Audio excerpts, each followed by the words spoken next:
Hey, what's going on YouTube? This is a contest entry for Notw21 for his 500 subs. Congratulations on that. He wants me to talk about a couple different things. The first one being the biggest disaster that I have ever had. I got into this hobby about 10 years ago.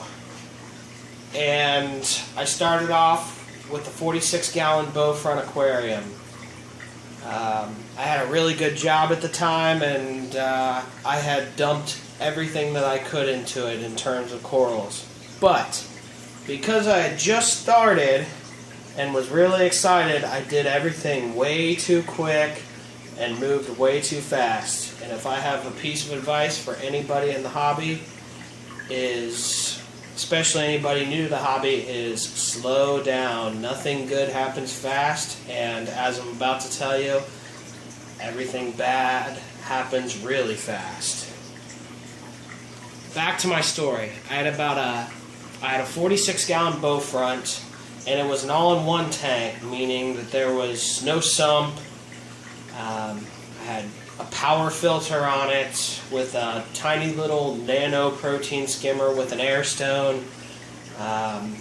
Pretty much just everything you don't really want to do on a big expensive coral reef. I had about 100 pieces of coral, all kinds of different rare stuff. We had a local fish store that had just opened up right around my neighborhood, and they got lots of money from me.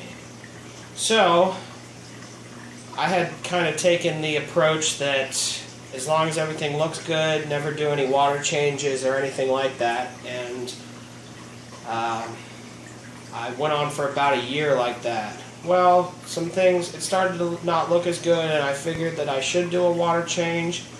So I got in there with the siphon hose and started working, and was moving too quick and knocked a big rock down in my display, and when I went to catch it, I stirred up all the dendritis for the last year that had built up in my tank. And in about 30 seconds, watched my entire tank die. Watched all the corals shrivel up, and as soon as one started dying, another started dying, and it kind of compounded, and I lost my entire tank. I would say I had about close to $10,000 invested in all the corals and all the fish, and everything died. Saved one fish, I think it was green chromis, and saved one piece of hammer coral. Well, needless to say, I was pretty upset and amazed on how quick your tank can go bad and crash. So I ended up getting out of the hobby for almost 2 years. I did lots of research over those 2 years and decided after I was going to set up a new tank, and did everything right. Got a big protein skimmer, set up a sump refugium, got more flow, pretty much everything that I could do right that I had learned from all my research and I had learned from having my other tank. Now we're a couple years later, I got this beautiful 65-gallon aquarium, and trying to do everything quick. Trying to do everything slow.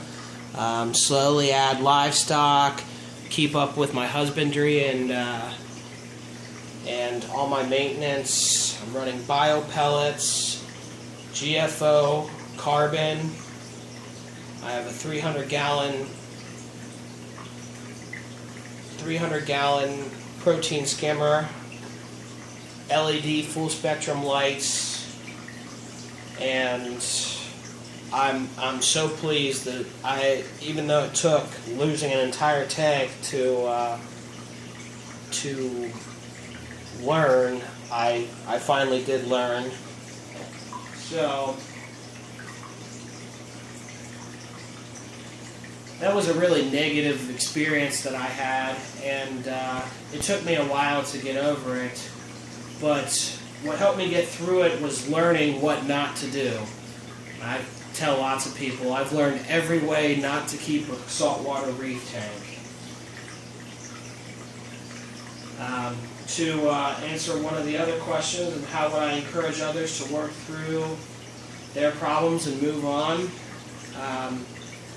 Once again, take it slow, do lots of research. When I built this tank, I had planned for about at least 3 months on how I was going to set it up, and every bit of planning you do pays off. Deciding on where to put certain things, what livestock to get, what to stay away from, what kind of corals take over the tank, and what kind of corals are easy to maintain, hard to maintain. There's so much you can learn about this hobby, but really what I think keeps me pushing through is walking in every day and seeing this tank and seeing what I've created. There's an entire world in that tank, and it drives my wife crazy because I can just sit in a chair and stare at this tank for hours on end. And she doesn't get it sometimes, but there's so much satisfaction into seeing a functional, symbiotic tank that works perfectly and works in harmony. So I hope you all enjoyed this and you can learn something from my horrible disaster.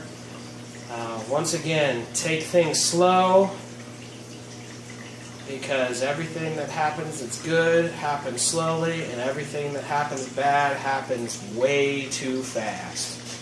So this will be John signing off. Thanks so much for watching, and happy reefing.